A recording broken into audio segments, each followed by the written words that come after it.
Assalamualaikum warahmatullahi wabarakatuh. Sebelumnya, izin memperkenalkan diri, nama saya Muhammad Ridho Anjar Munajat, MPM 2013-033028. Program Studi Pendidikan Sejarah, Fakultas Keguruan dan Ilmu Pendidikan Universitas Lampung. Alamat Dusun Jatimulyo, Kelurahan Waliojati, Kecamatan Pringsewu, Kabupaten Pringsewu, Provinsi Lampung. Di sini saya akan memaparkan tugas, yaitu tugas mandiri 2 Kos Digital Jurnalistik KMMI 2021 yang diselenggarakan di Universitas Muhammadiyah Cirebon dan diampu oleh Ibu Uun Maisunah dan Ibu Idah Raini. Sejarah jurnalistik dan perkembangannya. Berbagai literatur tentang sejarah jurnalistik senantiasa merujuk pada Aca Jurnal pada zaman Romawi kuno, masa pemerintahan Kaisar Julius Caesar. Aca Jurnal yakni papan pengumuman sejenis majalah dinding atau papan informasi, diyakini sebagai produk jurnalistik pertama pers media massa atau surat kabar pertama di dunia. Oleh karena itu, Julius Caesar pun disebut sebagai bapak pers dunia. Saat itu juga muncul para jurnalis, yakni orang-orang yang bekerja membuat catatan-catatan tentang hasil rapat senat dari papan Akta Jurnal itu setiap hari untuk para tuan tanah dan para hartawan. Dari kata Akta Jurnal inilah secara harfiah jurnalis berasal, yakni di jurnal yang dalam bahasa Latin berarti harian atau setiap hari. Dari kata jurnari muncul kata di jurnalis dan jurnalis. Selain itu, penyebaran informasi secara tertulis mulai berkembang pada masa peradaban Mesir yang mulai menemukan teknik pembuatan kertas. Pada abad 8 Masehi, tepatnya tahun 911 Masehi, di Cina muncul surat kabar cetak pertama dengan nama Qingpao atau Taqingpao yang berarti kabar dari istana. Kemudian pada tahun 1351 Masehi, Kaisar Huangzhou mulai mengedarkan surat kabar itu secara teratur seminggu sekali. Sejarah media modern bermula dari buku cetak.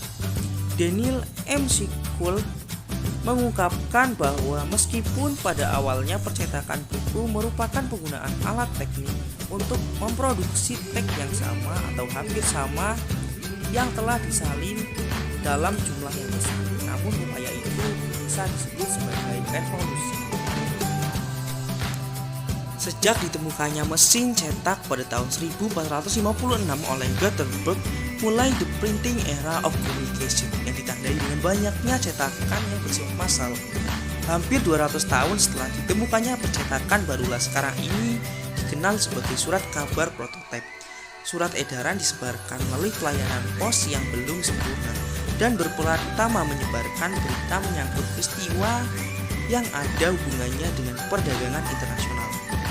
Surat kabar pada masa awal ditandai dengan terwujudnya yang tepat, bersifat komersial, dijual secara bebas, bertujuan untuk memberi informasi, mencatat, menyajikan, periklanan, hiburan, dan desas-desus. Tonggak sejarah terjadi pada tahun 1833 saat pertama kalinya penyebaran media secara massal yang disebut sebagai Penny Press newspaper, yakni The New York Sun. Begitu juga pada tahun 1893 metode baru fotografi mulai dikembangkan oleh De Jure yang pada akhirnya banyak memberi warna bagi surat kabar. Di Universitas Basel, Swiss, jurnalistik untuk pertama kalinya dikaji secara akademis oleh Hans Bucher dan Max Weber dengan nama Zwinterkunde tahun 1884 Masehi.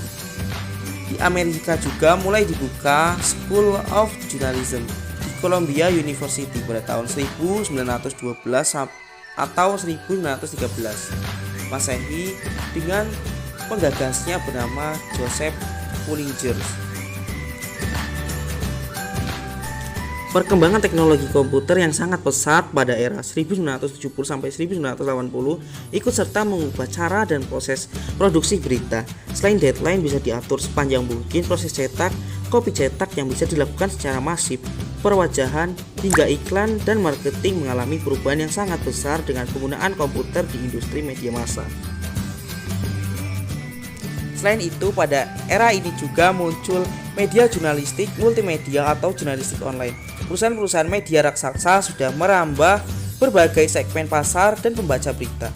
Tidak hanya bisnis media cetak, radio, dan televisi yang mereka jalankan, tetapi juga media internet atau media online dengan speed iklan yang tak kalah luasnya. Setiap pengusaha media dan kantor berita juga dituntut untuk juga memiliki media internet atau media online agar tidak kalah bersaing dan demi menyebarluaskan beritanya ke berbagai kalangan. Setiap media cetak dan elektronik ternama pasti memiliki situs berita di internet yang updating datanya bisa dalam hitungan menit bahkan hitungan detik. Terima kasih telah menonton pemaparan materi dari saya. Wassalamualaikum warahmatullahi wabarakatuh.